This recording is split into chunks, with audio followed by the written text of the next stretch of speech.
สบายดีท่านผู้ชมยินดีต้อนรับเข้าสู่รายการหมากนัดพาลม พานาปูชิดแชท สบายดี สบายดีกายโอ้ไม่นี่จับงามเนาะ โอ้ยขอบใจไอ้โตมื้อนี้ ไอ้โต้ ต้อง เว้าเลย งาม งามอ่ะ ขอบใจสำหรับวันนี้เขาได้น้องสาวคนเก่งมาเยี่ยมยามเราไอ้โตต้องบอกได้เลยว่าเป็นคนเก่งและกับภูมิใจกับน้องสาวคนนี้หลาย เพราะว่าเพิ่นได้ไปคั่วรางวัลที่หนึ่งแน่แซมโซเอสสมัย เขา ไอ้ เอ็ด โต สมัยแล้ว เป็นคนลาวคนทำอิฐที่ไปคั่วแซมโซเอสสมั แล้ว ย ก็ได้1 ล้านมันบอก ได้1 ล้านบาทหรือว่าไรเป็นเงินกีบ โอ้ก็หลาย400 กว่าล้าน แน่ๆ โอ้บ่ธรรมดาเลย จนปลุกเงินปลุกซานให้พ่อให้แม่ได้อีก เป็นคนสู่ชีวิตอีกเนาะฉะนั้นจะเป็นไผไปบ่ได้เลย ขอเสียงตบมือดังๆ ต้อนรับ สาวแพทเพชรดาวอน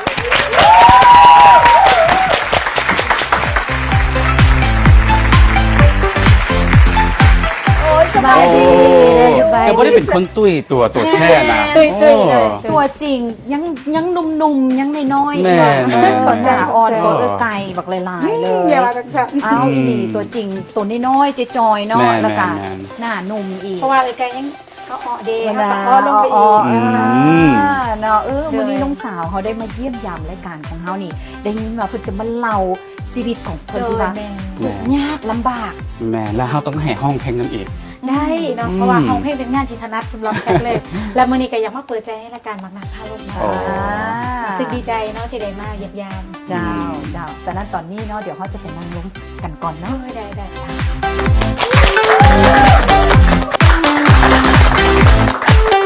แล้วตอนนี้เขาก็ได้มานั่งอยู่กับน้องสาวคนเก่งของเขาเนาะไอโต้เนาะบ่ธรรมดาเลยแซมโซเอสสมัย โซเอ็ด นี่ ส เนาะ มัยเลย เก่งหลายฉะนั้นอีกหลายอย่างที่ว่าหลายคนนี่บ่ฮู้จักสำหรับน้องแพทคนนี้เนาะที่ว่าก่อนจะมาถึงจุดสำเร็จได้ขนาดนี้นี่มีชีวิตที่ว่าลำบากยากเข็นหลายเป็นจังไหนลองเล่าให้เอื้อยอ้ายฟังเบิ่งดู กะเริ่มต้นจากครอบครัวที่ทุกข์ยากเนาะ เจ้า กับบ่ได้สมบูรณ์แบบมาแต่ใดก็มันก็เรียกบ่ได้เนาะแต่แพทย์ก็มีความใฝ่ฝันอยากเป็นนักร้องได้น้อยๆก็เกิดมาก็ได้ยินเสียงเพลงก็มักเลยนั่นแหละแล้วก็เป็นพรสวรรค์อันนึงที่ว่าติดตัวเข้ามาอันแหละถึงว่าจะทุกข์จะยากก็ยังมีตัวนี้ก็เลยเริ่มต้นจากไปเป็นคนล้างถ้วยเสิร์ฟอาหารก่อน โอ้ เพราะมีเอื่อย2 คนเพิ่นก็ไปเฮ็ดเวียกในเมือง แต่ว่าบ้านเฮาอยู่บ้านนอก โอ้ ไฟฟ้าก็บ่ฮอดนะรถก็บ่เข้า ไฟ บ่ฮ ฟ้า อด กับบ่ฮอด แม่นสมัยตอนแพทย์ยังน้อยนะ โอ้ แต่ตอนนี้ก็ฮอดแล้ว ตอนนี้ฮอดแล้ว แล้วก็กลับมาอยู่น้ำเอื่อยอยู่ปักเซ่เพิ่นอยู่น้ำคนเวียด ตอนนี้คนเวียดก็เป็นแม่ฮักของแพทย์แล้วก็แม่ฮักของเอื่อยเพิ่นเบิ่งครอบครัวแพทย์เลยแหละก็แย่หย่อนเพิ่นนั่นแหละการเริ่มดีขึ้นก็เริ่มเสิร์ฟอาหารร้องเพลงลกเป็ดคนหยังนั่นแหละแล้วก็เริ่มร้องเพลงน้ำเสิร์ฟน้ำตอนนั้นก็ยังบ่ทันเป็นนักร้องเทื่อ ตอนนั้นเฮาอายุจักปีตอนนั้น ตอนนั้น10 ปี โอ้ยัง 10 ได้ ปี น้อ ซื่อๆ ย ยัง10 ปียัง ไปล้างจานตอนนั้น10 ปี ถือว่าดีเลยแหละตอนนั้น ตอน9 ปียังถูกอยู่ตอนนั้นถือว่าได้กินอาหารดีแน่หน่อยนึง เจ้า กะห้องมาเรื่อยๆจนอายุ15 ปีเนาะ15 ปีก็ไปอยู่อัตตปือแล้วก็ขึ้นมาเวียง แล้วในครอบครัวมีจักคนทัน ครอบครัวมี9 คน11ทั้งพ่อกับแม่ด้วย โอ้แล้วเขาเป็นคนที่เท่าไหร่ คนที่ คนที่4อ๋อ เจ้า 4มีน้องอีก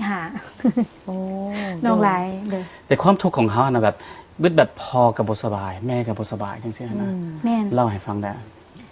กะตับอิดตอนตะกี้เนาะพอจะโซ่แม่ก็จะโซ่เปลี่ยนกันเป็นแต่ว่าเฮาบ่มีเงินอยู่แล้วมีแต่หน้าเนาะอยู่บ้านนอกก็มีแต่นั้นมุ่นมั่งของพ่อแม่ให้ก็มีแต่หน้าหัวสวนอย่างไรก็ขายมาปัวกันแหละกับปัวพอวันนึงพ่อเศร้าแม่เป็นกับปาดไซติงแม่ปาดไซติงปาดบีแม่หลายอย่างอยู่แต่พอเป็นตับตอนตะกี้ แล้วเขารู้สึกจังไดที่แบบมีแต่ความทุกข์ยาก ตอนยังหน่อยกับบ่มีหยังซอยเพิ่นใดก็มีแต่เอานอกเลี้ยงนอก โอ้ ก็หาไปเก็บผักไปขายตลาดซื้อเขากาเขาโลกมากิน อืม ก็อยากซวยในความคือเฮาอยากซวยแต่ว่าเฮาเฮ็ดหยังบ่ได้ อืม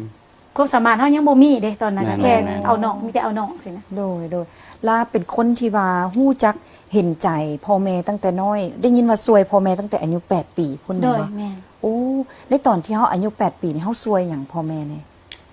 เอานอกลักๆเลยเพราะว่ามีน้องหลาย อ๋อ แม่ก็โซะ โอ้ แล้วพ่อก็ไปขายกระแลมเก็บผัก แต่แพทย์ก็มีแต่ออกโรงเรียนมาเบิ่งน้องเพราะว่าเป็นผู้ใหญ่ในเฮือนผู้ใหญ่ผู้กก2คนก็ไปอยู่ในเมืองเพื่อหาเงินฝากมาให้ทั้งพี่ โอ้ แต่กี่เงินเดือนมันก็หน่อยๆเนาะ อืม แพทย์ก็บ่ฮู้เช่นหยังก็เก็บพักเปลี่ยนกันคันพออยู่แพทย์ก็ไปเก็บพักมาเปลี่ยนกันไปตลาด แต่ก็ได้ยินว่าแบบบ่เป็นแต่ว่าซอยแต่น้องแต่ซอยอ้ายอีก แม่นอายพิการ อ๋อ ขั้นแม่นอายว่าพิการก็อาจจะดีกว่านี้ อืม เพราะว่าอาจจะเป็นเสาหลักค้ำช่วยกัน เจ้า แม่นบ่ เจ้าแต่ว่าเพิ่นบัดตกเตียงแต่ยังน้อยๆแล้วก็หลังหักหลังหักแต่ว่ามันบ่บาดนะมันเป็นซ้ำในเนาะเด็กน้อยเนาะเราก็จะให้แต่แม่ก็บอกแม่บอกให้ฟังอันนี้นะเฮาก็บ่ฮู้แต่เราให้ฟังตอนยังน้อย ว่าเป็นยังอายถึงเป็นแนวนี้นะเพราะว่าเกิดมาบ่ได้พิการเลยเด้ก็เล่นปกตินี่แหละ แต่ตกเตียง ตกเตียงแล้วเราให้เกือบปีนะแล้วเจ็บแล้วย้ายมาหลังมันก็บิดหลังขอบบิด หลังจากที่ว่าเราบิดแล้วย้ายไม่อีกแล้วตกเหือนขาหักอีกนะ โอ้ ขาหักแล้วแพทย์ก็เลยต้องเจียอุ้มขี้อุ้มเหี่ยวนั่นแหละตอนยังหน่อยช่วงนั้นก็แบบบ่มีเงินอยู่เงินก็เลยขายยังมีปัญหาหลายอย่าง สำหรับเฮาเรื่องความทุกข์ยากมันธรรมดาบ่ ตอนนี้บ่ อืม ตอนนั้นถือว่าสาหัส สาหัส โดยสาหัสนั่นแหละเพราะว่าพ่ออยากว่าไปขอกินเพิ่นแหละแต่ว่าเฮาบ่ขอก็เลยว่าพยายามแบบเก็บกระป๋องขายเก็บขี้ข้วยขายพุ่นแหละขี้ข้วยแห้งนั่นแหละ ก็ไปเก็บมาขายได้เงินก็เอาไปซื้อเขาวกิน จ้า แต่ตอนนี้ถือว่าถูกบ่ดีเสียใจบ่ที่เกิดมาถูกกับบ่ได้เสียใจ อืม ถือว่าก็ดีโชคดีแล้วแหละ เจ้า เลย ก็ถือได้ว่าชีวิตของเฮานี่ และครอบครัวก็ถือว่าลำบากยากเข็นหลาย จนแบบบ่มีบอลอยู่อาศัย จนได้ไปขออยู่กับพี่น้อง แม่นไปอยู่เราเขา โอ้ แม่นทุกอีหลี ก็หมายก็ว่าน้อง9คนทั้งพ่อแม่เป็น12คน 11 11 คน เลย ไปอยู่เล่าเข่าทั้งหมดเลย ก็บ่มีอันเฮาไปอยู่นำแม่เฒ่าแยกกันอยู่ เจ้า เพราะว่ามันบ่มีบ่อยู่คันฝนตกเนาะหลังคาว่ายังไงไป อันสังกะสีเอามามุงนี่นะ เจ้า ยังได้ไปผ่อน โอ้ ผ่อนแล้วมันก็แพงเนาะบ่มีเงินซื้อแหละคันฝนตกก็ต้องแยกกันไปอยู่เฮือนพี่น้องแน่สินะ แต่เรื่องในวัยแบบน้อยๆจังซี่นะก็มีความสุขอยู่บ่ ตอนนั้นได้กินเขาวถือว่ามีความสุข โอ้ ตอนกินข้าว แม่นได้กินอาหารดีถือว่ามีความสุขที่สุด แต่ในเรื่องกินข้าวนี่นะก็เป็นปลาแดก แม่น เจียวปลาแดกแม่นบ่ โดย จะต้องเป็นเมนูหลักเลย แม่นเพราะว่าปลาแดกหิวเขาวก็ต้องเอาปลาแดกมาจับเพราะว่ามันบ่มีอาหารเด้คันมีอาหารก็ต้องไปหาเอง คือกบคือเขียดไปแย่ไปไต่ไปเยี่ยงมาเอง คือว่าเฮามักบ่หรือว่ามันบ่มีหยังอีก กะมักแล้วยังหน่อยบ่มีหยังกินค่ะอันใดที่ว่าเลี้ยงตัวเองกินแล้วอิ่มกะ เจียว ถือ ปลา ว่า แดก บ่ได้หิอาหาร จนปัจจุบันนี้แพทย์ใหญ่มากก็บ่หิกินหยังก็ได้ โอ้ เพราะว่าเฮาเคยกินมาแต่น้อย อาหารฝรั่งเด้ ได้เบิด ได้เบิด แซ่บเนาะ คือบ่ได้ว่าอันใดบ่เคยกินแพทย์จะกินเบิด อืม เฮาบ่เคยกินเด้ อืม บ้าน ดี คือปลาแดกอิหยังเฮาก็เป็นว่าบ่อยากกินอยู่แล้วมักอยู่แล้ว โดยแล้วบัดนี้นะด้วยความที่ว่าเฮาทุกข์ยากหลาย อาศัยก็ยังได้ไปอาศัยอยู่อันน่ะอ เพื่อน ยู่ พี่น้องอยู่เล่าเขา อยู่เล่าเข้าจังซี่นะเอ้าแล้วบัดนี้เฮ็ดจังไดสิเบิ่งโทรทัศน์สิห้องเพลงจังซี่เฮาไปฟังอยู่ใส่ไปเบิ่งอยู่ใส่คือมาเฮ็ดให้เฮาแบบว่าห้องเพลงเก่งได้ขนาดนี้ คางเฮือนคือเฮือนอยู่บ้านเนาะอยู่บ้านนอกจะมีอยู่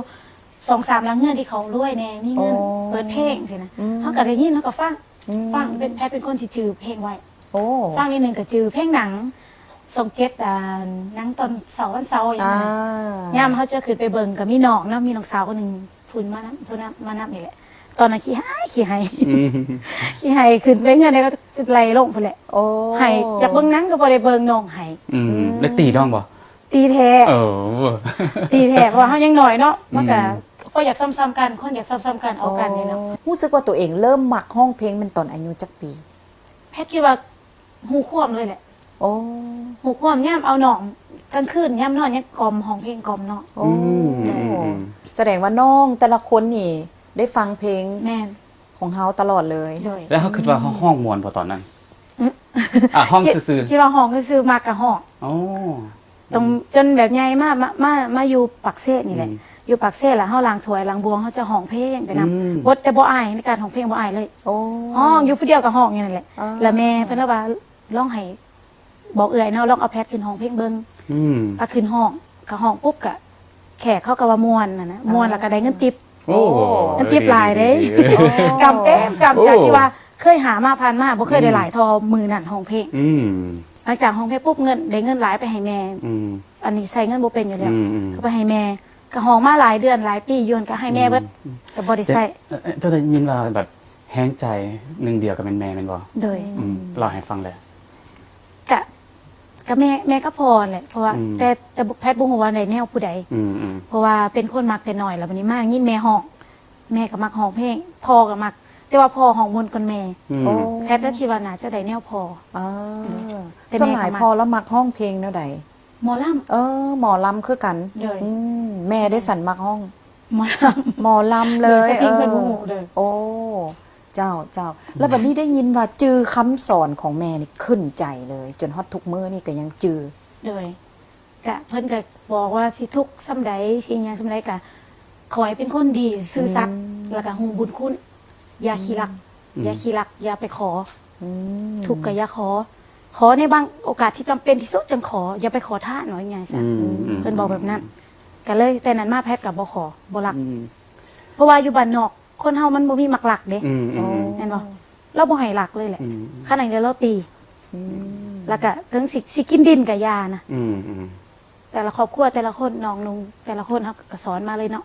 แต่ละคนก็ถือว่าดี จ้า บ่ไปขี้รักมักจกหยัง เจ้า ได้ยินว่าเบิ่งโมงเป็นย้อนพอ แม่นบ่ใส่หมวกมาอยู่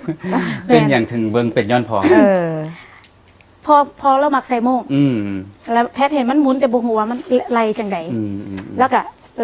เวลาโมเมนต์ที่อยู่ก็พอเนาะ จ้า จะเหยียบหลังให้เราแล้วเราก็จะบอกว่า อันนี้มันเบิ่งจังไดพอแล้วก็บอกว่ามันแล่นมาฮอดนี่มองละหาวิหานาทีเนาะมันก็ไล่กันไล่หมุนไปสิแหละแล้วก็บอกแล้วจากนั้นแพทย์ก็เบิ่งกระจือมาเลยก็ฮู้มาเลยว่าโมกมันแล่นแนวนี้ กชีวิตของเฮานี่พลิกผันหลายเปลี่ยนหลายจนเฮ็ดให้ครอบครัวเฮาจนถึงขั้นแบบว่า ไปคนละทิศละทางเลยแมันบ่นี่ โดยถามว่ามันดีขึ้นหลายบ่มันก็บ่ได้ถึงขนาดว่าดีขึ้นหลายแต่ว่าไข้ก่อนตะกี้ โอ้ หลายครอบครัวน้องนุ่งก็เริ่มใหญ่ โอ้ ก็มีผู้ได้เฮียนแน่ผู้บ่ได้เฮียนแน่ อืม ส่วนหลายผู้ชายสิได้เฮียนผู้หญิงก็สิบ่ได้เฮียน โอ้ โดยผู้หญิงก็มาเฮ็ดเวียกนำเฮานํคือน้องสาวก็มาเฮ็ดเวียกนำเฮาแล้วก็เอื้อยก็ขึ้นมาอยู่เวียก อืม จากเพิ่นอยู่ปากเซตะกี้เนาะ จ้า แล้วก็สร้างครอบครัวอยู่เวียก โอ้ แล้วเอื้อยกกก็มาอยู่บ้านโดยแล้วแม่ก็พอก็มาอยู่ปากเซเนาะแล้วก็มาอยู่เวียงมาอยู่บ้านคือเก่า โอ้ กลับมาอยู่บ้าน เก่ แต่ก็สร้างเฮือนกับน้อยๆแหละอยู่ก่อน เจ้า เลย คือว่าเขาเป็นเสาหลักของครอบครัวบ่ เสาหลักมีเอื้อยกับแพท แต่ว่าเอื้อยเพิ่นสร้างครอบครัวเพิ่นก็สิบ่ได้มาหลาย เจ้า แต่เพิ่นก็เบิ่งอยู่แล้วอะนะแต่ว่าแพทยังบ่ทันมีครอบครัวแพทก็ต้องหาเงินช่วยเพิ่นนะ แล้วตอนนี้มีแฟนหรือยัง เคยมี เคยมี เคยมีแต่ว่าตอนนี้โสด เจ้าแล้วแบบว่าฮู้ตัวตอนใดว่าเขามีพรสวรรค์ในด้านห้องเพลง แต่มือเริ่มห้องเพลง ตอนที่ให้ขึ้นห้อง ได้จับไม้ โอ้ แล้วแพทย์มี จับไม้ ได้เปิดโอกาสให้ตัวเอง อืม เพิ่นเปิดโอกาสให้แพทย์นำคือได้ห้องเพลงตลอด แล้วก็เพิ่นจะซื้อวิทยุที่ใช้แผ่นซีดีได้ แล้วแม่เป็นคนซื้อเพลงแผ่นแรกเลย แม่ตัวเองเด้ แม่อุดหนุน มี เลย แม่สองคนนี่มีแม่คนเวียดที่เพิ่นเบิ่งแผ่นนั้น เจ้า น่ะ เจ้า เพิ่นจะเอาเครื่องนุ่งซื้อเครื่องนุ่งมาให้ใส่งาม โอ้ ๆแล้วก็ตัดผมให้ไปกีเฮาหลาย อ๋อ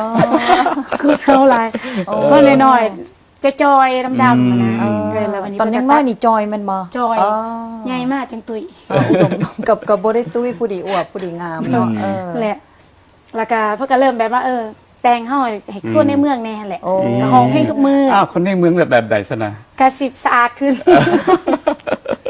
สะอาดขึ้นกินดีอยู่ดีก่อนเก่าเนาะตะกี้ คือไอ้ไก่บ่ หน่อยแม่น อันนี้กายในเมือง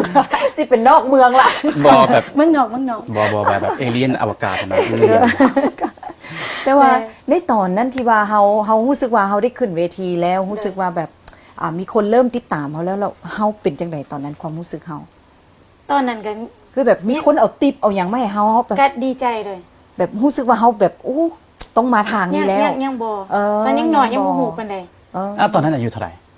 พอเริ่มห้องเพลง10 ปี 10 ปี 10 ปี ขึ้นเวที10 ปี อันนั้น แต่อายุ เป็นห้าน 10 ปี ห้านของแม่บ่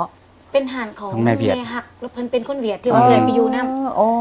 อยู่ปัก ตอน เซ นั้นยังบ่ทัน บ่ เป็นแม่ฮักกันดอกเพิ่นก็เป็นหัวหน้าเฮานี่แหละ อืม แต่ว่าหลังจากที่ว่ายุ่มเพิ่นหลายปีเพิ่นเอาเป็นลูกฮัก โอ้ เพิ่นก็เลี้ยงบ่แม่นเลี้ยงแต่แพทย์ครอบครัวเลยเป็นเบิ่งเบิดเลย เป็นพี่น้องกันเลย เท่าปัจจุบันนี่ ว้าว เพิ่นซื้อแม่มวย แล้วเขาสามารถที่จะซอยใ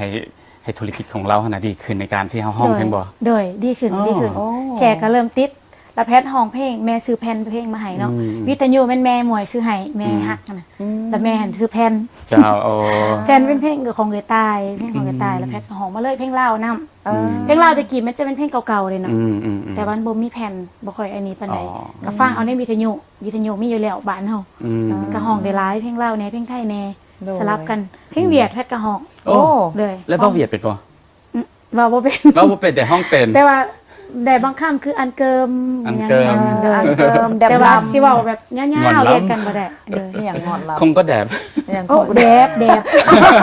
โอ้โหได้อันนี้ คงก็แดบแม่นบ่งามบ่ บ่งามแล้ว ได้บางคำเลย โอ้แล้วบัดนี้เพลงที่ว่าเฮาห้องเพลงทำอิฐแล้วเฮ็ดให้คนแบบว่าตบมือให้เฮายังจือบ่ตอนนั้นมันเพลงใด เพลงแรกเป็นเพลงคุณลำไย โอ้ โอ้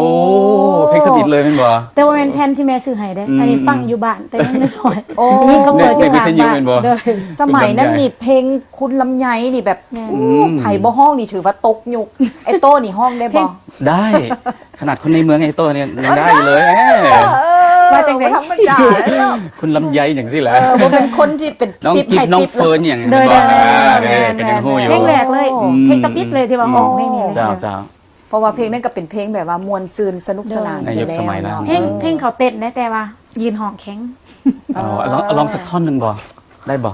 เดี๋ยวก่อนเอาระยะต่อไป เนาะ ตัว เอา เพราะว่าตอนนี้ แม่นๆ ต้องได้ไปพักกันหน้อยหนึงระยะต่อไปสิให้น้องสาวเพิ่นเข้ามาห้องเพลงให้เราฟังต่อ อ่า เดี๋ยวกลับมาพบกัน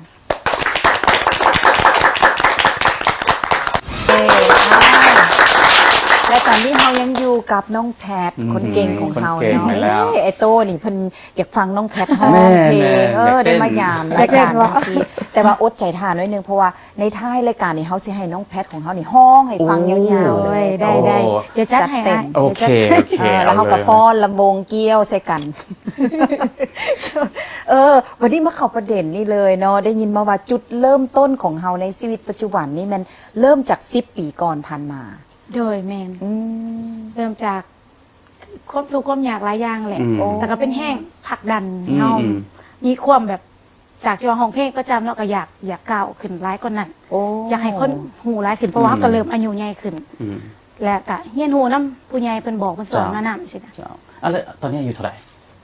ตอนนี้เศร้าเก่าเลย โอ้เป็นยังอายุน้อย แม่น บ่หน่อยแล้วที่เฮาว่า ก็ถือว่ายังน้อยกว่าพวกเอื้อยพว มัน ก ก็ อ้าวห รู้ ลา สึ ย กตามใจหลายคนเวลาว่าแบบนี้นะ เพราะว่าเขาเริ่มน้ำแล้วน้ำกด อืม กันยังห่างอยู่ เป็นงาม แล้วจากแฟนเพลงมากลายเป็นผู้จัดการ เออ เป็นได้แนวใด ผู้เพิ่นพาเอาไปรายการบ่ เจ้า ผู้จัดการก็คือเพิ่นเป็นแฟนเพลงนี่แหละ อืม เห็นแบบเป็นแขกนี่แหละ จ้า เป็นแขกคืออ่ายไปฟังอยู่ห้องเพลงเนาะ โอ้ ก็มักเว้ยมักเสียงสิ อยู่ห้านแม่ฮักคันบ่ บ่แพทขึ้นมาอยู่เวียงแล้ว โอ้ตอนนั้นมาอยู่เรียน แล้วเราเป็นคนลาวเป็นบ่ คนลาวคนเวียงจันทน์ อ๋อ คนเวียงจันทน์แล้วบัดนี้แพทก็ห้องอยู่ห่านทั่วๆไปอยู่ในเวียงจันทน์เนาะห่านตำมัวแน่แล้วก็วินเวท อืม ต้นม่วงหลายๆห่านคู่เมืองในเวียงจันทน์หลายเนาะแพทจะไป แต่ วัน ห้า ละ งดังๆได้ โดยไปหลายๆหาด อืม ห่านจิงเป็ดแอนดอกแอนนา คือว่าเขามั่นใจบ่ว่าเขาน่าจะเป็นนักห้องในห้างพวกนี้ได้อืม เพิ่นอยากให้เฮามาห้องก็แสดงว่าเพิ่นคือสิ โอ้ มั่นใจในเสียงเฮา อืม แต่ว่าแพทย์ก็ห้องมาในความมักตัวเองนั่นแหละ แต่ตอนนั้นก็บ่ท่านบอกว่าตัวเองเป็นซุปตาอะไรเงี้ยก็นักร้องซื่อ เป็นนักห้อง เจ้า ซื่ นั อก ห้องก็ดีใจได้เงินเดือนมีเงินเดือนเก็บ เป็นเงินเดือนแล้วเป็นเงินติดน้ำบ่ โดยเงินเดือนเงินติบกับฝากให้แม่น้ำใส่ส่วนโตวน้ำอยู่ในเวียงจันทน์นี่แหละ เจ้า โดยก็อยู่เวียงหลายปีก็จน แต่ก็ถือว่าเป็นอาชีพที่โอเคแมันบ่ โอเคสำหรับแพทย์ อืม ดีกว่าไปขายพักตอนยังน้อย ล้างถ้วยตอนยังน้อยทุกราย อืม แต่ก็ดีกว่าเพราะว่าเฮาก็ใหญ่แล้วเนาะก็สิไปล้างถ้วยคือเก่าก็ อืม ก็สิอายแล้วเนาะ แล้วมันก็เป็นอาชีพที่เขามักอีก แม่นหลักเชื่อว่าทุกคนก็มีความฝันตัวนี้อยากเป็นนักร้องคือกัน แม่ แต่ว่าการจะเป็นนักร้องบ่แม่นว่าเฮาต้องสวยหรู อืม อันที่ใส่ก็ต้อง เสียงก็ต้องดีแท้แหละ เสียงดีแล้วความพยายาม อืม ความพยายามแล้วความตั้งใจ มักหักในสิ่งตัวเอง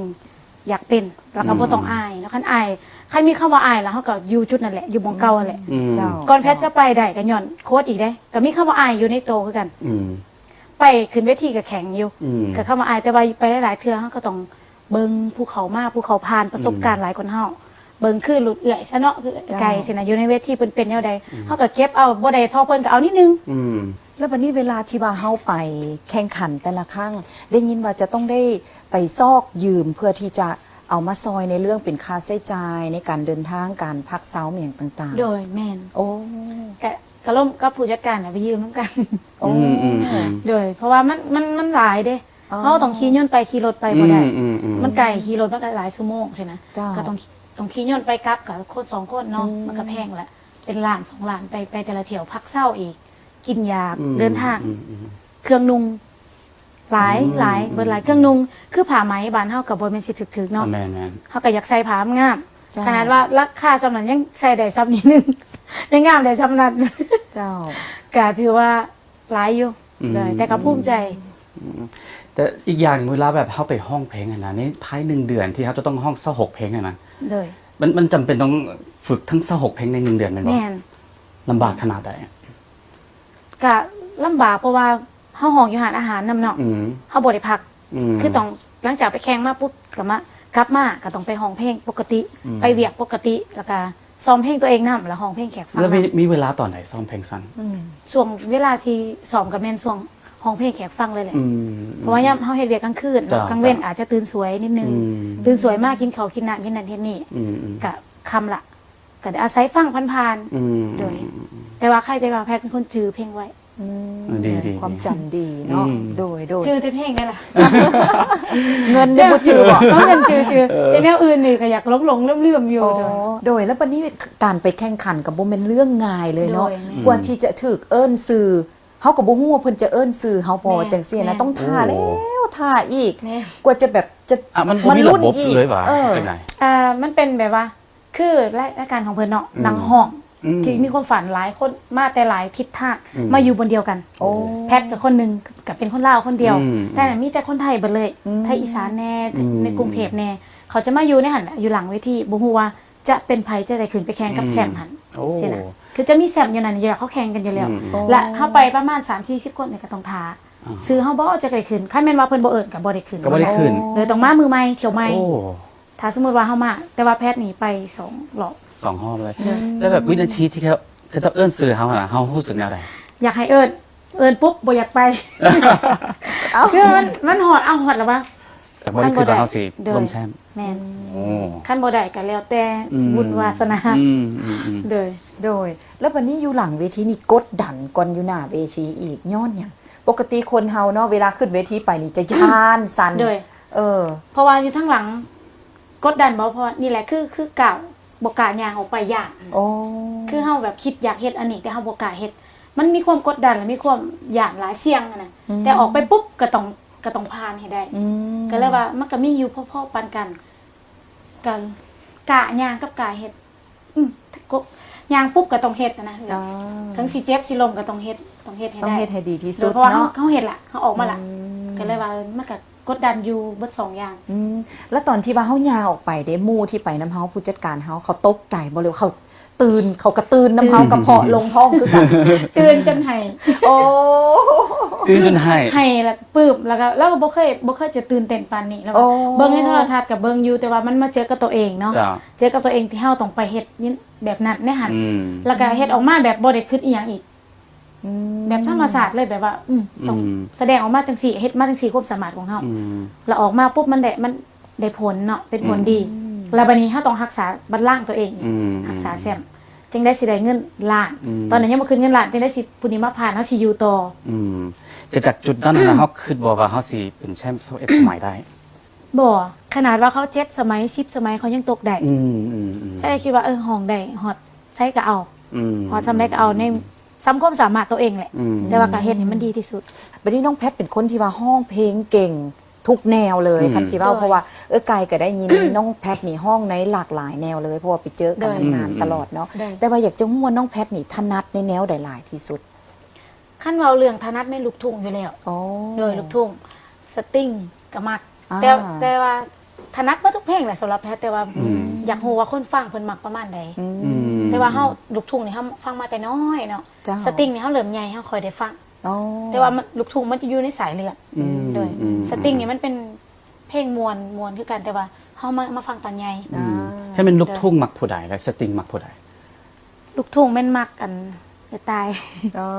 ตายอรไทย เลยเป็น แล้ว ไอ สตริ ด ง อลสติงมากใกล้ๆใช่ไหม ต้องยัดไอ้พี่ บ่ต้องย่านไอ้ สติง ไก่เครียดดอก เขาบอกว่าอันสิ มัน มัก เว้า ใคร แบบ ดี ย่าน มัก เอื้อย มัก เพิ่น เบิดมักเบิด อืม แต่ แต่ ว่า ว่าเป็นห้องมวลอีหลีได้ห้องได้หลากหลายแนว คือไดโด เสี ฟิ ยง น แล้วใส่ ลูลาในห้องเล่าเขากับนารินเนาะ อ่า นารินเสียง เจ้า บ้าๆหรือคิม อ่า เพลงไกลๆนะไม่แล เดี๋ยว โดย เอา ส ใจ ติงผู้ เอื้อย ชาย เพิ่น ผู้ชายก็จะเป็นไอ้ต้น ต้นอันนี้หลุด โดย เจ้า แล้วก็ไอ้ตีอุละไล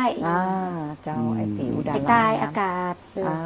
ไอตายก็หลากหลายผลงานเพลงเนาะ เพลงลาวเฮากับมวลหลาย ของไอโต้ดัมเดอร์ไปฟังเพลงไอโต้นะเพลงไอโต้กับมวลคือกันได้จ้ะเนาะ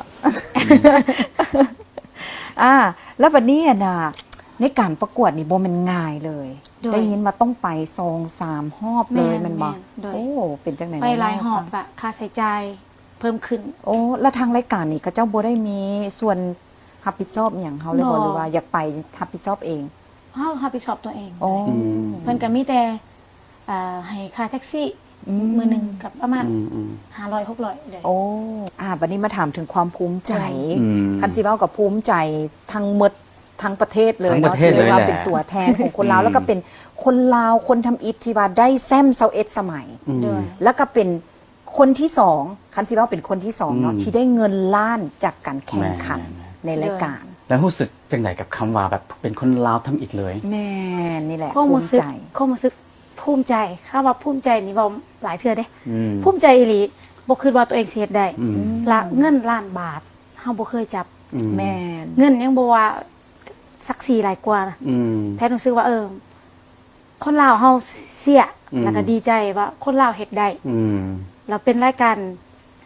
ที่ว่าแพทย์ก็บ่เคยไปเนาะไปเทื่อทำอิฐ อืม ไปและบัดได้นะภูมิใจละพ่อแม่ก็แฮงภูมิใจแล้วก็เชื่อว่าคนลาวทุกคนก็คือสิดีใจน้ำแพทย์ แม่แม่ ดีใจหลาย ดีใจขนาดน้องสาวว่าอยู่นี่ไกลยังขนดาวแตกนะ เพราะว่า โดย มันเป็นเรื่องมันเป็นความทรงจำที่สุดของชีวิตเฮา มัน อี บ่ ก แม่นเรื่องง่ายเนาะเว้ย แม่ การสิผ่าน21คนนะ แม่ แต่21คนบ่แม่นว่าคนบ่เก่งเด้มีแต่ผู้เก่งๆล่ะทุกคนมีความฝันอันเดียวคือกันกับแพทย์ แม่แม่ แต่ว่าโมเมนต์ที่เขาซื้ออาจจะเปลี่ยนกัน อืม ก็คิดว่าอาจจะเป็นส่วงโศกเฮาบอก อืม ในส่วงนั้น มีส่วนเนาะ แม่แม่แล้วเขาได้ยินแบบพวกดราม่าอีกอย่างบ่หลังจากเขาได้ ใส่ชนะแล้ว ก็มีอยู่แต่ว่าบ่หลาย บ่หลาย โดยสำหรับทั้งบ้านเพิ่นในบ้านเฮาแน่ อืม ก็จะว่าเอาคนลาวคือไปแข่งญี่ปุ่นแล้วก็คนไทยคืออันนี้มันก็มีอยู่ในอันนั้นแต่ว่าส่วนหลายปิติยินดีหลายกว่า จ้ะ เพราะว่าความสามารถเพิ่นว่า อื มัน ม บ่ได้กีดกันบ่ได้คิดว่าคนลาวหรือคนไทย อืม คือเปิดโอกาสให้ทุกคนที่มีความสามารถ อืม เจ้า เพิ่นบ่ได้กีดกันว่าเจ้าเป็นคนลาวอย่ามาเด้อคนไทยอย่ามาเด้อเพิ่นบ่ได้ว่า คือมาโหลดมีความสามารถเขาเปิดให้เจ้าแล้ว เจ้าเฮ็ดได้คือเขาให้เจ้าแบบนั้น อืมอืม แล้วก็คนลาวเฮาก็ยอมว่าร้องเพลงไทยได้เก่ง อืมอืม เก่งว่าใดเฮาบ่ได้เรียนซ้ำเฮาเว้าอักขระบ้านเพิ่นได้ อืม แล้วก็ฟังของเพิ่นได้ อืม แล้วเพิ่นก็สามารถให้เพิ่นมาฟังของเฮาได้อีกเฮาเว้าลาวให้เพิ่นฟัง แม่ ก็ถือว่าเปิดเปิดสายสัมพันธ์ที่ดี แม่น เฮ็ดให้คนไทยได้ฮู้จัก คนลาวนํอีก คนลาวหลาย หัว ขึ้ คนลาวเฮาก็น่าฮักหลาย อืม อีหลีหลังจากเขาฟังภาษาตอนแรกแฟนคลับคนไทยบ่หลายเด้ อืมอืม เดี๋ยวนี้แฟนคลับคนไทยหลายเพราะว่าเพิ่นติดตามแพทใน Facebook อ๋อ YouTube เนาะ อืม แล้วเพิ่นจะว่าโอ้บอกภาษาลาวเขียนภาษาลาวกับคำไทยนำน่าฮักหลายอยากฮู้ภาษาลาว อืม สินะเพิ่นจะติดตามแล้วคนไทยเริ่มหลายแฟนคลับหลาย และแฟนคลับกับอายุตั้ง 3-4 ปีฮอดแบบเป็นผู้เฒ่าเลย แม่นแม่ โอ้ น ขนาดนั้นเลย อายุน้อยๆคืออันแพทไปคอนเสิร์ตเนาะหรือว่าไปงานเลี้ยง อืม ผู้เฒ่านี่มันถือกระตากันหมากมานั่งเลี้ยงกันเลย อ๋อ มานั่งฟังเพลงกันสารวัตร อืม เด็กหน่อยก็มาถ่ายรูปเด็กหน่อยก็ฮู้นะเด็กหน่อยเพราะเด็กหน่อยเดี๋ยวนี้เก่งเด้เรียนโทรศัพท์เป็นเบิดเนาะแล้วเขาเห็นน้าห้องเพลงเขาก็ปลื้มว่าคนลาวอย่างนั้นแหละเด็กหน่อยก็ฮู้เด้ อืม แล้วห้องเพลงเขาได้อีกเด้ โอ้ อ ดีเนาะ แม่นแต่น้อยๆจนบิ๊ก ก็ เลย ก็ถือได้ว่าเป็นที่ฮู้จักของหลายคนขึ้น โดย มี แม่น แฟนเพลงหนาแน่นเลย แล้วบัดนี้ในตอนที่ว่าเฮาประสบผลสำเร็จฮอดตอนนี้แล้วมีไผที่ว่าได้มาทาบทามเฮาบ่ว่าจะเป็นทั้งฝั่งลาวฝั่งไทยเข้า สังกัด อยากให้เฮาไปเข้าสังกัด โดยก็มีอยู่แต่ว่าสำหรับแพทย์นั้นตอนนี้คือก็ขั้นมีก็อยากให้แบบว่าลงโตเนาะ เจ้า คือมัก เจ้า เป็นคนอิสระ อืม มักอิสระแนวบ่มักกักขังบันไดเพราะว่าขั้นอันใดที่แพทย์เฮ็ดบ่ได้แพทย์จะบ่เฮ็ดนํเพิ่น อืมอืม ถ้าเอาเขาไปแล้วเอาเฮ็ดให้ พิ่นให้เพิ่นบ่ได้ก็มันบ่มีค่าหยัง เจ้า แต่ว่าถ้าสมมุติว่าเฮาเข้าไปต่างคนต่างเฟรนลี่กัน อันนี้กันมันก็งานมันจะเดินไปดี จ้ะ ก็เลยว่าตอนนี้แพทย์ก็อยู่อิสระไปก่อนก็มีอยู่คนแล้ว ตาม แล้วมีเพลงของตัวเองหรือยัง ตอนนี้กำลังมีเลย อืม กำลังมี โอ้ กสิฝากไว้อยู่หลายผลงานอยู่เด้ จ้า อ จ้า แต่ว่าขออ้ำไว้ก่อน ม เซอร์ไพรส์มีเซอร์ไพรส์ ฉะนั้นแฟนๆต้องถาติดตามผลงานของน้องแพท ด้วย คนเก่งคนนี้เนาะฉะนั้นตอนนี้เขามาพักผ่อนกันก่อนเดี๋ยวกลับมาพบกันในระยะต่อไป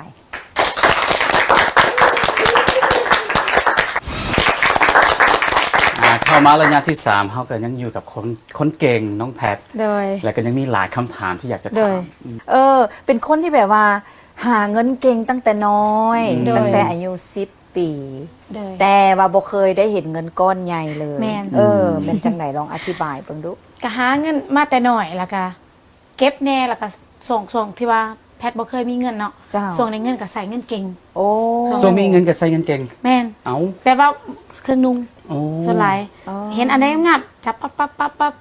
เพราะว่าหาได้เงินติดสิไหน อืม ปกติแค่มันหูจักเก็บแต่ตอนนั้นก็สิหลายๆอยู่ โอ้ มีทั้งใส่ใจายแน่ล่ะค่ะ อืม ค่าห้องพักตัวเองแน่ยังแน่เนาะอยู่เวียงเนาะการใส่ใจายเดินทางกินยากแล้วก็ฝากทั้งครอบครัวนํ อืม ก็แล้วบ่มีเงินเก็บเป็นของตัวเองจักเทื่อ โอ้ เขาบอกรู้สึกเสียดายว่ะเวลาเขาซื้อเสื้อผ้าแล้วเงินบ่มีเหลือ ถามว่าเสียดายบ่ก็บ่ได้แหละ อืม เฮาก็มาเป็นของเฮาคือเก่า อืม เฮาก็ได้ใส่ไปเฮ็ดเวียกอีกอะนะ อืม แต่ก็ เสียดายก็ว่าเสียดายแต่ บ่เสียดาย เป็นของเฮาเนาะ ความ เฮา สุ ก็ ข ใส่เฮาก็งามความสุขของเฮาคือเก่า แม่น แต่ก็หาใหม่ก็หาตลอด แต่ว่ามาช่วงนี้มาเฮาซึกว่าเก็บเงินได้ อืม จนอายุหลาย20ปลายปีเลยจนหูจักเก็บเงินได้ และได้ยินว่าตลาดแตกย้อนแพท โดยแม่น เราให้ฟังน้อยหนึงดู ก็แบบว่าแม่ค้าเนาะ อืม รุ่นนี่แหละก็แพทย์บอกว่าแฟนคลับแต่หน่อยจน อืม รุ่นบิ๊กก็ไปตลาดเนาะเฮาก็ไปปกติแหละจากที่ตะกี้ไปตลาดที่ไผหูยังแล้วบ่จักแหละโตเครื่องเขาเพิ่นก็บ่รุดแหละ อืม อันนี้เห็นเฮาปุ๊บเพิ่นดีใจแหละ เห็นคนลาว อืม เห็นแพทย์เป็นนักห้องที่ไปแข่งนี่เพิ่นเสียอยู่ดิ อยู่ปากเซ่บ่อันนี้ อยู่เวียง อยู่เวียง โอ้ โอ้ ก็แบบแพทย์มากนะเพิ่นก็ขอถ่ายรูป อืม บางคนก็เอาไข่เอาของกินให้ โอ้ โดย มาแบบว่า โอ้ยแบบประทับใจแล้วไปเบิดตลาดมาหุ่มเมาน่ะ โอ้โหตลาดแตกเลยแหละได้ห้องเพลงไหนก็จะฟังบ่ ห้องไปบางนี่ก็ห้อง เพราะมันไปซื้อพักกับห้องเพลง บ่ก็บ่ปานนั้นเด้อแต่ว่าเพิ่นก็บางเพลงเพิ่นมักหลายหยังเพิ่นก็ห้องให้ฟังวักนึงซี่นะแต่ว่าส่วนหลายกับบ่แม่นแต่ตลาดเนาะไปคอนเสิร์ตไปงาน โอ้ เพิ่นมาเบิ่งหลายเลยแหละ อืม ขนาดเขาขึ้นเวทีตลอดเลยนี่ยังสั่นคือเก่าทุกมื้อนี้ขึ้นเวที โดยกะ อ่า ขั้นเวทีแบบอาหารหรือว่าอันนี้เฮาก็ธรรมดาเพราะว่ามันห้องเพลงมันฟัง แต่คันเป็นวิธีแข่งขัน อืม สั่นอยู่แล้วเด้อ โอ้ คือว่ามันเป็นจุดหนึ่งที่เขาได้แซมบอที่แบบเขาบ่ประมาท โดยแม่น อืม แพทย์คิดว่าถ้าการบ่ประมาทคนแล้วก็การบ่ดูถูกคนอื่น อืม แล้วก็เชื่อมั่นในตัวเองแล้วก็ อืม บ่หลงตัวเองนะ จ้า เฮาเฮ็ดในสิ่งที่เฮาคิดว่าเฮาเฮ็ดได้ดีที่สุดก็ถือว่า อันนั้นล่ะชนะตัวเองก่อน อืม จะไปชนะคนอื่น แล้ววันนี้พอของน้องแพทนี่เป็นพระเอกหมอลำเรื่องนำได้นี่นะฉะนั้นน่ะนะน้องแพทนี่สิบ่ได้เป็นนางเอกหมอลำเรื่องนำบัดนี้ พระเอกพ่อนางเอกจะงามเนาะ บ่แม่นพอเป็นตลก โอ้มันเป็นตลกหมอ โดยแต่ว่าเพิ่นก็ได้ห้องเพลงนำเด้ โอ้ เสียงนี่ม่วนแต่ว่าหูพางอาจจะบ่ได้ โอ้ เลย แล้วมีคนมาว่าแพทปีกกล้าขาแข็ง ได้หน้าลืมหลัง อ๋อถามว่าปีกกาค้าแข็งแม่นคันเฮาบ่ปีกบ่แข็งเฮาก็บินบ่ได้ อืม ทุกมื้อนี้เฮาก็ต้องตอนนั้นเฮายังน้อยเนาะเฮาก็อาจจะไปใช้กันยากเนาะ จ้ ถามว่าได้นะลืมหลังแพทย์บ่เคยลืมบ่เคยลืม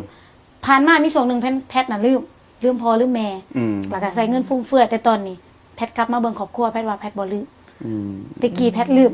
ลงแสงสีตอนที่แพทย์กำลังใหญ่ จ้า แต่ตอนนี้แพทย์คิดว่าแพทย์กลับมาเบิ่งครอบครัวบ่ลืม อันนี้ก่อนแข่งขันเป็นบอที่ โดย บอกว่าลื แม่นตอนนั้นยังแบบหาเงินยังแบบว่านี่แหละ เห็นหยังก็อยากได้ อืม ซื้อเก็บเงินบ่เป็นสินะ จ้า แต่ตอนนี้แพทย์เก็บเงินแล้วก็มาสร้างบ้านให้แม่ตัวเอง คือครอบครัวบ่มีเด้ อืม คันแพทย์ฮู้จักเก็บแตะกี้ก็น่าจะได้เฮ็ดให้เพิ่นได้ดนล่ะ จ้า ได้ยินว่าหาก็เคยมีปึ้มบัญชีเงินฝาก แม่น แมันตอนนี้นี่ ตอนไปแข่งเพลงมา โอ้ เพิ่นบอกว่าต้องเอาบัญชีมาเพิ่นจังโอนเงินให้เขาได้ โอ้ แพทย์บ่มีบัญชีมาแต่ดน อืม หาเงินมาก็บ่ได้เก็บเดี๋ยวบ่มีเงินเก็บกลับไปเปิดบัญชีก็มีบัญชีแล้วก็ฮู้จักเฮ็ด รู้จักกด ATM รู้จักโอนเงินตะกี้บ่ฮู้หยังตะกี้นี่ได้เงินเอาเข้าธนาคารยังบ่กล้าเข้า โอ้ อ้าย เป็นอย่างคือว่าไปธนาคารแล้วรู้สึกคือว่าเฮาต้อยต่ำจังไหนบ่เข้าใจ มันแบบว่า มันเฮากับโปโลเข้าไปแล้วเห็นมีทุกคนงามๆหล่อๆแบบว่าเพิ่นใส่สูทนั่นอ้ายเพิ่นหั่นน่ะ โอ้ กับบ่ได้ว่าอิหยังดอก เป็นคนอายของตัวเองซื่อเข้าไปแล้วมันคือแบบบ่กล้าถามว่าเพิ่นสิบอกเฮาบ่นะ แต่ว่าคิดว่าเพิ่นก็ต้องบอกกันแหล้วเนาะแต่เฮาอายเอง แบบความรู้สึก เอาก็ขึ้นไปเอง โดยแม่นเพราะเฮาบ่ได้เขาโรงเรียนเนาะเขานุ่งเครื่องดีงามแน่ก็บ่กล้าเข้าไปใกล้ แล้วทุกมื้อนี่กล้าแล้วบ่ทุกมื้อนี่ โดยกล้าแล้ว ทุก เพราะว่าห้องน้ำขึ้นเป็นบ่ บ่แม่น บ่แม่นเฮาคิดว่าตะกี้เฮาคิดเนาะแต่จริงๆเขาก็ดีแหละเขาก็หลายคนคือไกลๆแหละตะกี้เฮาบ่กล้าเข้าหาเด้โอ้ยแฟนคลับเพิ่นหลายหรือว่า เป็นเอเลี่ยน เพิ่นบ่ถาม เป็นเอเลี่ยน เพิ่นบ่ถามแต่ว่าจริงๆไกลก็เห็นไปในงานเองไกลสบายใช่ไหม สบาย แต่ละคน สบาย แล้วแบบตั้งแต่ได้แซมมานี่ฮะนะเรียกหลายแหงจนแบบบ่มีเวลาแบบเฝ้าห้าม บ่หลายแห้งบันไดเพราะช่วงนี้ว่างๆอยู่ แต่ตอนใหม่ๆหลาย จ้ะ เลย จ้ะ บ่มีเวลาอยู่เลยแบบมือหนึง2-3 งานไปสินะไปตลอดบางที่อยู่ต้องขี้ย่นบางที่เลยออกนี่ปุ๊บไปนั่นเลย โอ้ ตื่นเช้าบางที่งานมีแล้วตื่นเช้าไปแขวงอื่น แล้วก็จะติดต่อแพทย์ทางใด ติดหาโค้ชแพทย์นั่นแหละผู้จัดการติดต่อหาผู้จัดการ โอ้ โดย โดยวันนี้ได้ยินน้องแพทเว้าเกี่ยวกับผลงานเพลงของน้องแพทที่จะมีไวๆนี้ก็เลยอยากจะฮู้ว่าช่วงใดและยะใดที่ว่าจะได้ติดตาม มันตอนนี้แพทย์กำลังอัดอยู่2-3 เพลงเนาะ โอ้ แต่บ่ฮู้ว่าสิปล่อยตอนใดมันมีเพลงประกอบละครนำ โอ้ละครของไทยหรือของลาว ของลาวค่ะ โอ้ประกอบรูปเงาเนาะ โดย เออ แล้วก็มีเพลงแต่งให้แพทย์เองชีวิตของแพทย์เลย เพลงแสบบานเดือเมื่อบานแม่ โอ้ แต่ว่ายังบ่ทันออกอากาศยังบ่ทันได้แล้วเทื่อก็เลยว่ายังกะบ่ได้ว่าจะ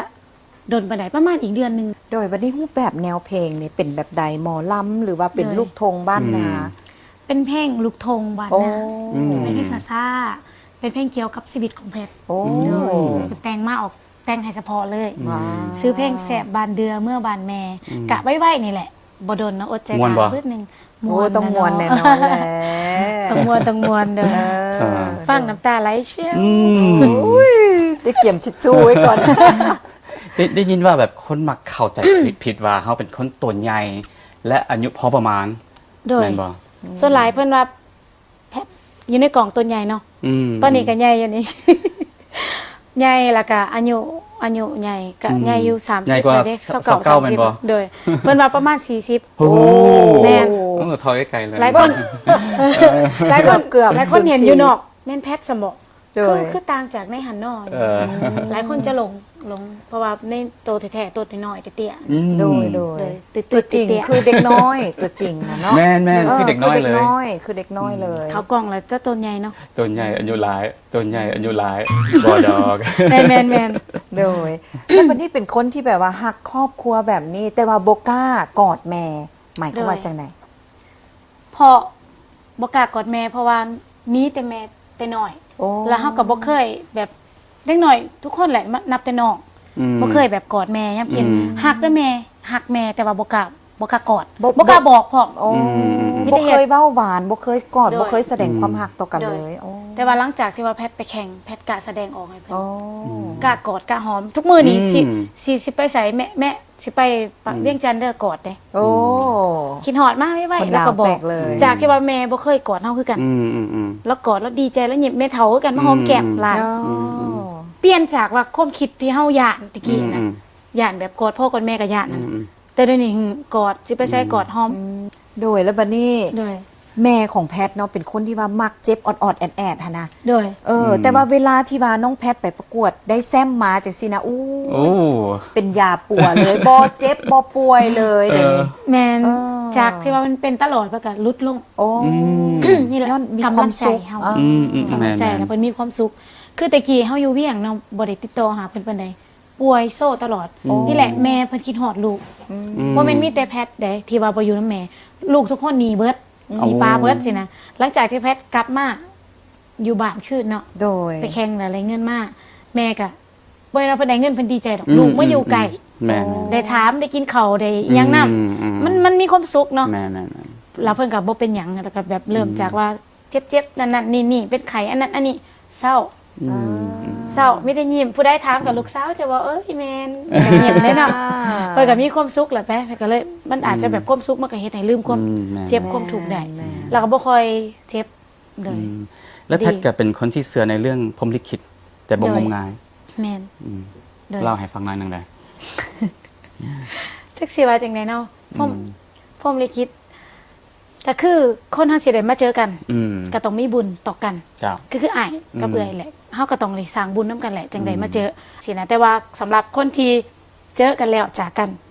ก็อาจจะว่ามีความรักนํกันซะไปแต่หักมาบ่สุดก็ถือว่าเฮ็ดดอกไม้โฮมต้นเก็บดอกไม้โฮมต้นบ่แม่นคู่แท้ก็คิดแบบนั้นคือแม่แพทย์กับพ่อ เจ้า เพิ่นมีลูกกันเป็น10คนเนาะแต่สุดท้ายมันก็แยกทางกัน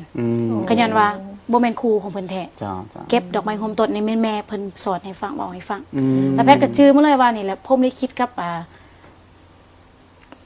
บุญเฮ็ดมานำกันแล้วก็เบิดเท่านั้นหรือว่าใส่หนีกันถ้าผู้ใดมีหนีก็อาจจะจากกันด้วยความเสียใจเลย เจ้า มันก็มีหลายแบบเนาะแพทย์เชื่อในเรื่องนี้เด้อ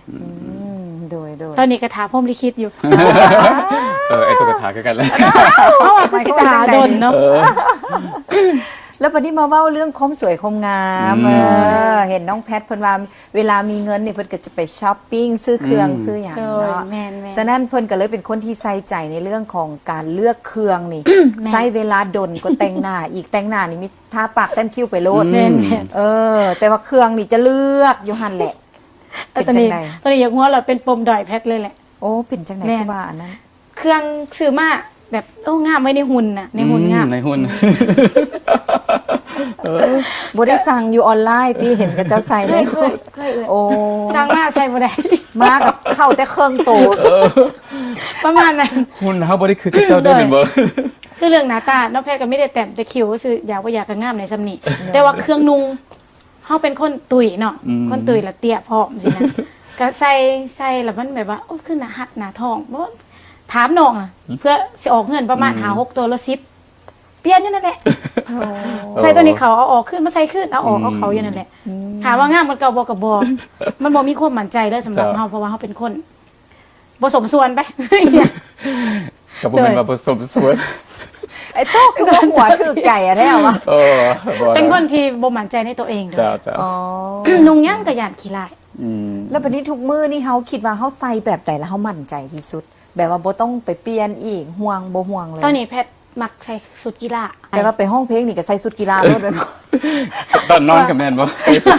มันจะได้มั่นใจ เป็นแต่มันสบายนะ เคล็ดลับในการห้องเพลงของแพทย์นะ โดย เป็นการนอน โดยแมน โอ้จังได๋ นักห้องทุกคนเลยแหละ แพทย์ว่าเคล็ดลับการรักษาเสียงแล้วก็ให้ตัวเองมีพลังคือการพักผ่อนการนอนให้อิ่มถ้านอนบ่อิ่มแม่นเสียงบ่มาเลย โดยแล้วบัดนี้นอกจากการนอนพักผ่อนให้เพียงพอเนาะมีวิธีอื่นอีกบ่ที่ว่าเฮาช่วยรักษาเสียงเฮา โดยมีเพราะว่าสำหรับนักห้องหลายคนก็รักษาในหลายแบบ โดย สำหรับในแบบของแพทย์แมนน้ำเย็นแล้วก็น้ำหวานเนี่ยหวานจะกิน พวกน้ำอัดลมเห็นเด้ได้อยู่บ่ กินเลย แต่คันเป็นน้ำอุ่นน้ำขิงน้ำมักนาวอย่างนี้มันบุกิน และแอลกอฮอล์ แอลกอฮอล์กินเลยได้ มันบอแมนมันแบบว่ามันลึง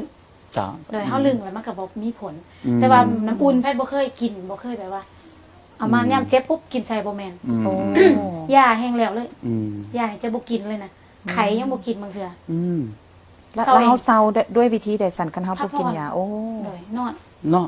พักผ่อนเป็นยาที่ดีที่สุดเนาะ แม่ คันกินยาใส่นี่มันยาว จ้า คิด จ้าโอ้ เป็นจังซั่นเลย โดยก็ถือได้ว่าเป็นเคล็ดลับเนาะที่ว่าเฮ็ดให้น้องแพทของเฮานี่อุ้ยเสียงใสเสียงแน่น เสียงม่วนตลอดเลย แต่ก็ต้องถือว่าเป็นเฉพาะตัวเนาะ แม่น เฉพาะอาการของคนเนาะสมมุติว่า แม่น เมื่อกินคือแพทย์แล้วเสียงแหบก็อย่ากินได้ล่ะแต่ว่าคันกินน้ำอุ่นหรือเสียงดีก็เอาตามแบบของตัวเองนะ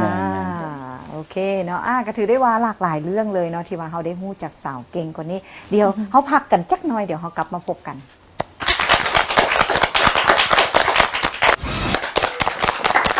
เข้ามาแล้วยัดสุดท้ายเขาก็ มันเล่นเกมเหรอไก่ แอนมาเล่นเกมห้องเพลงน้ำกันเนาะไอโต้เนาะ อืม จังไดกันน้องแพท ห้องเพลง ห้องเพลง เป็นไผสิห้อง ห้องน้ำกันทั้ง ห้อง สาม น้ำกั ไอ้ น น้องเฮาเลย แบบไหนไก่ ได้เลย เพราะว่ามันจะมีหมักบานอยู่ในคุตัวนี้เนาะ อืม ซึ่งว่าอยู่ในกล้องหมักบานนี้ก็จะมีคำที่เป็นซื้อเพลง อืม จบถึงเพลงใดแล้วห้องเพลงไหน แมนจกถึกเพลงใดแล้วก็ห้องเพลงนั้นจังซี่นะ โอ้ สมมุติว่าน้องแพทเป็นคนจกขึ้นซื้อเพลงขึ้นมาแล้วน้องแพทก็เลือกรถว่าใส่ไก่หรือว่าไอโต้ห้อง โอเค จังซี่นะ โดย แล้วก็เวลาไก่กับไอโต้จกนี่ก็ไก่กับไอโต้ก็สิเลือกให้แต่น้องแพทห้องสินะ แต่ว่า เนาะเอาเป ไก ลี่ย ล น ๆ น้ ตั อง ว หน่อยหนึง เลือกเพลงหนึ่งตีอีกเป็น2เพลงดี อันนั้นเลือกเพลงหนึ่ง โอเค จังซี่นะ เดี๋ยว เปลี่ยนกันจกเนาะไอโต้ฉะนั้นตอนนี้เฮาสิให้น้องแพทเป็นคนที่ว่าให้ไอโต้จกก่อน ให้ไอ้ต้นจบก่อนแมันบ่ จบเลย น้องแพท ล จับ เป็นบ่ อ๋อ จับให้ไอโต้จกก่อนโอเคมา โอเค เพื่อที่เอาจะต้องจกเอาเจียมจะต้องจกเอาเจียแม่จกเอาเจีย เจ๊สิ บ่มันมีเจียอยู่ลุมบัก อ้า บ้าน มันอยู่ใส่แล้ว เดี๋ยว โอ นะ เคมาโอ้สาวหัวพัน สาวหัวพันธุ์เป็นเพลงของไอ้บุญเกิดเนาะ ว้าว เอาเป็นของผู้ชายเอา เดี๋ยว คนนิดนึงเนาะ น้อยหนึง จ้า อ่า ลมหนาวพัดมาหอมกลิ่นมาลา คิดฮอดแจำจันทร์ผู้สาวแขวงหัวพัน น้องนั้นอยู่กับผู้ใด แต่งงานหรือยังสาวดังควันเมืองซ้ำไตคนงามสาวเมืองเวียงไซอายจากไกล แต่ใจห่วงหา ใช่ต้องให้เราห้องตลอดแล้วแหละจึงที่ได้ วันหลาย อันนี้พี่แพทย์เป็นบ่ โอ้มวนหลายมวนหลาย ไอ้ มวนห โต้ ลาย จบไอ้โต้จบ ซ้อนหลาย ไอ้โต้จับอ่ะ เออ เซ็ตยังไงเนาะ ต้องให้ไก่ห้อง เอาเด้อ เพราะว่า เดี๋ยวเด้อให้ไอโต้เด้อ เรื่องเพลงราวไอ้ต้น ให้ ค่อยถนัดเด้อ ห้อง ภาพแห่งความหลังให้ไกลซะเนาะ ภาพแห่ง ภาพแห่งความหลังของแม่ดาราเพชรใบให้บอก อันเด้อ คิดทั้งภาพ อันสิว่าจังไหนเนาะกับบ่ค่อยถนัด ไอ้โต้ได้บ่ โอ้ได้บ่ ต้อง ได้ มอบไปน้องแพทห้องซะ เอาไม่บอก เพลงนี้น้องแพ และ ทถนัด ไกลกับ ว่า ซอย เอ้ย น้องแพท จะ เดี๋ยวซอยเนาะ คิดทั้งภาพที่เฮาเคยห่วมประสานต่างก็เอ่ยขานว่าจะฮักสัวนิรันดร บ่ต้องซอยแล้วแหละม่วนแล้วเนาะ โอ้ ว้า เข้าใจ วเสีย ดี งแบ แห บ งดีแหง แล้วสิได้เพลงไหนเนาะใช่ ทั้งสูงทั้งใสจังซี่แล้ว ใจเด้อ มวนหลายอ่อน ม่วนห ซ้ ลาย อ ม่วน น ห ห ลา ลาย ย เอาบัดนี้ให้ไก่จกบัดนี้นะเจ้าบ่าวจะไกลหอมเป็นบ่บัดนี้ สิจกเนาะอ้าวมาแล้วบัดนี้นะเพลงนี้อุ้ยไทยดำลำพันธ์ต้องได้ให้น้องแพทห้องเลยจะคันเป็นไอโต้นี่ย่านเราสิลำบ่เซา เอาน้ำกันเนาะ 5 ปีแหงมัน แม่ได้ไหน เดี๋ยว ตัว เดี๋ยว เดี๋ยวเอาไอโต้ บ่ได้บ่ได้แต่สิซอย โอเคได้น้ำกัน เดี๋ยว เพลง น้ำกัน น้ำกัน น้ำกัน 15 ปีที่ไต่เฮาห่างแดนดิน เยอะเข้าไป เมืองจงเอ็นดู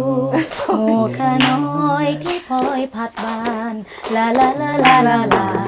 เฮาคนไตง่ายกันไป ทุกทินทุกทานจงหักกันเด้อไต่ดำเฮานะ โอ้ว้าว สมแล้วกับได้รางวัลที่1นี่ แม่น สมอีหลีเพราะว่าเสียงเพิ่นนี่บ่ตกเลยแล้วเป็นคนห้องเสียงสูงอีก แน่แล้วก็เข้าคีย์ของเพลงอีกแม่ แม่นเสียงสูง มวนอ่อนซ้อนมานี่จับอีก เอาอีกบ่ เจ้าอีกเพลงหนึ่งสุดท้ายเนาะ สุดท้ายบ้างมา โอ้เอาอีกไหม อีก2เพลง อีกสักสอง ทีมงานเพิ่นว่าอุ้ยแพทห้อง แน่ เพลงมวนหลาย เพลงนี้ไอโตตรงนี้ห้องน้ำหนองแหละ เ เพลงไหน ห้องก็เกิดไกลซะเกี่ยวสาวแคบมืม อันนี้กิ้วสาวลงหนองติ เกี่ยวสาวแคบมืมระวังเนาะ น้องให้ไอ้โต้ ไอ้ตัวกับ ไ บ่เป็นคือกันอ่ะ ไอโต้ห้องกับน้อง ได้ แพ อยู่เนาะ ท โอ้สาวแคบมืม โอเค บ่ค่อยเป็นแต่ว่าแบบ ได้อยู่ แต่ ได้ ก็ อยู่ จือเพลงได้อยู่ ได้อยู่ แพทก่อน ผู้ชายก่อน ผู้ชาย อ้าว ก่อนผู้ชาย ท่อนอย่างสนั่น โอ้ โอ้ สาวแคบมืม สาวแคบ เพลงนี้ เอาไก่ปะ โอ้ยข่อยผู้หญิงข่อยก็ต้องห้องกับแพทพี่ตัว เอา เจ้าก็ห้องกัน ฝากไม่ บอก ตรีนี่ เอาโอเคเอาเลยแพท เพลงผู้ชาย ว่าเป็นอย่างซอยๆกัน อ่า วักผู้หญิงเลยบัดนี้ เอ้ารักผู้ชายก่อนไหม ผู้ชายก่อนไอ้ตัวหอ ต้ ม นยังคงบ่ มาเดี๋ยว ต้อง ไก่ เอามาเป็น แล้วไก่สิเป็นผู้ชายให้ เออ ไก่สิเฮ็ดเป็นเสียงผู้ชายเด้อโอ้ เสียงผู้ชายมัน เอาเลยไก่เอาเลยไก่โอ้สาวแคมงืมมันบอกเคยถึกบอก โอ้สาวแค่โอ้สาวแคมงืมนี่เนาะเป็นแมันบอกถึกบอกผู้ชาย เพลงนี้ เพลงนี้อายขอฝากไม้ตีกับน้องนี่ด้วยใจหมายมัน ขอฝาก ขอฝากกายฝากดวงสีวัน ลูกข้อ ม ดิ อบให้แด่จอมควัน นวลน้องสาวแคมเงือ เด้ ยังบ่จบบ่ ยังอย่างต่อ รัก ต่อ เจ้านี้ ฮักเจ้านี้อายบ่คิดจะเลิ เริ่มมวนแล้วเริ่มบ่อยากเศร้าเลย หวังตายแทนสาวหนุ่มบ่ลืมบ่เลือนเจ้าเลย โอ้สาวไก่เบาไก่ก็ได้อยู่เด้ ได้ เอาผู้หญิงแบบนี้ โอ้บ่าวเวียงจันทน์นี่เอ้ยน้องเกิดมาบ่เคยจากสายคนใดมาก่อน น้องเป็นสาวป่าดงดอนไผบอกเคยมาวอนขอความหักจากน้องมีแต่อ้ายคนเดียวที่มาไม้ปองน้องเองบอกขัดข้องหักน้องแล้วอย่าเปลี่ยนใจ โอ้ สุดยอดเลย สุดยอด ม่วนอีหลี โอ้ แต่ว่าเสียงผู้ชายลูกข้อสิบสั่นเลย โอ้บ่แปลกใจเลยนั่นแหละที่แบบสนามเอาอีกเพลงหนึ่ง อ่า เพราะว่าน้องแพทได้มาหยามเขาทั้งทีเนาะห้องเพลงมวนแบบนี้ แมน ต้องจัดเต็มอีกหนึ่ง จก เพ เอ ล ง ง ของเองซะ แมน หวังว่าจะถือเพลงเจ้าของมักอีกเนาะ เออ เพลงเมื่อกี้นี่เพลงอมตะเด้ แม่ หม้อหาเพลงไอโต มห้าไอโต โอ้ย บ่ได้หมาไอโต ไอตีเด้ตัวโตคือกัน ก็ไอ้ตี ยังบ่ได้เธอแพทต้องแพทแล้วแหละ ต้องห้อง เพลงสุดท้ายต้องเป็นแพท เพลงนี้เนาะ ห้องเป็นเวอร์ชัน เนอะ ของแพทเลยโดย ว่าตำอิดจังไหนก็ตำอิด อันห้องจังไหนเนาะก็วักฮุบ เอาเลยเนาะ จ้า หม้อหาเนาะวันนี้ที่ผ่านหน้าห้องเฮียนหมอไป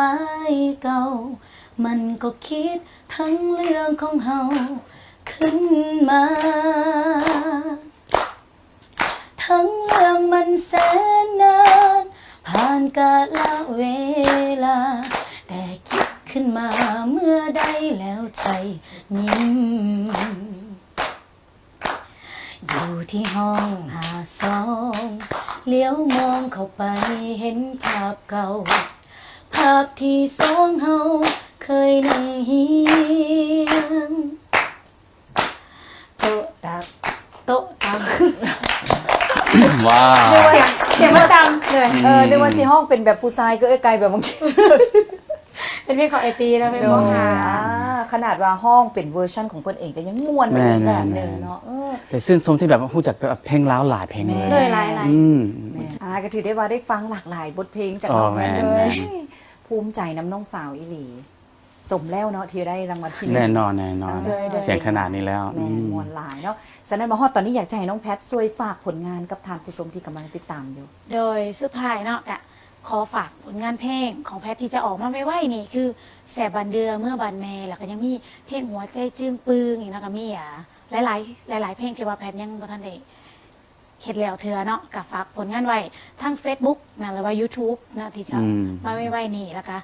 ฝากถึงนักร้องทุกคนอีกนำที่ว่ามีความฝันอยากเป็นนักร้องให้ตั้งใจแล้วก็เฮ็ดในสิ่งที่ตัวเองมักบ่ต้องอายได้แต่ว่าก็ต้องผ่านละจุดนั้นแพทก็เคยอายเนาะแต่ว่าก็สู้ๆเต็มที่กับสิ่งที่ตัวเองเฮ็ดเนาะขอฝากไว้ซะ แต่ในมื้อนี้เนาะน้องสาวเฮามาเยี่ยมยามรายการไอ้โตเราก็มีเคล็ดลับหน้าใสหน้าเด้งคือกับ ไอตัวกระมี ไอ้โตมาฝาก ของที่ระลึก แม่นบ่โอ้สิได้งาม แมนจากรีเบิร์จะได้ด่าออนหน้าใสคือไอโต้กับไอไก่ เจ้า โอ้ รีเบิร์ พร้อม ครีม ด้วย แล้วก็มีลิปมัน โดย ปากจะบ่ต้องแห้งนะ ขอบใจได้หลาย โอเค อย่าสิไปใส่ขอบใจได้หลายสงสัยหน้าแก่แล้วแมันบอก บ่ได้แก่บ่ได้ข่าวเดี๋ยวไปใส่แล้วจะหน้าเด็กคืออายกับ แม่ เนาะ ๆ โดย ใจหลายเด้อ เจ้าว่าฮอดตอนนี้ก็ต้องขอขอบใจกับน้องแพทหลายๆเด้อที่ได้มา ขอบใจ เยี่ยมยามรายการหมากนัดพาลมและก็ต้องขอขอบใจกับทางผู้ชมที่ได้ติดตามรายการของเขาเป็นประจำเลยและที่ขาดบ่ได้ก็ต้องขอขอบใจกับผู้สนับสนุนใจดีนั่นก็คือบริษัทดาวเทียมลาวเอเชียแปซิฟิกจำกัด เครื่องแต่งกายพิธีกรสายจากเมนโฟเดอร์ เครื่องแต่งกายพิธีกรหญิงจาก Chic and Trendy ครีมบำรุงผิวจาก Rebirth คอมมาคอฟฟี่และมาฮอดท้ายนี้พวกเขาทั้ง 3 คนก็ต้องขอกล่าวคำว่าสบายดี สบายดี